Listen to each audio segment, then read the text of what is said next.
Sveiki, jeigu turite Samsung ar kitą Android telefoną, parodysiu visai patogų įrankį, kuris leis jums nesunkiai panaikinti iš nuotraukų nenorimus žmones ar kitus objektus. Tai iš tiesų galima padaryti kelių paspaudimų pagalba.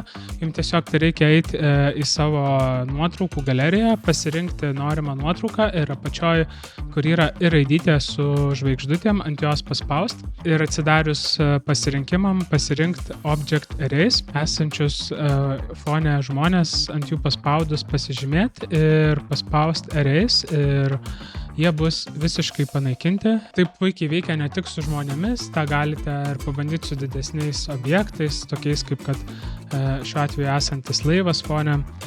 Tik tai jeigu spausit ant jo ir bandysit panaikinti, jisai nebus panaikintas, tai tiesiog mums reiktų padaryti pasirinkimą apibrėžiant aplink.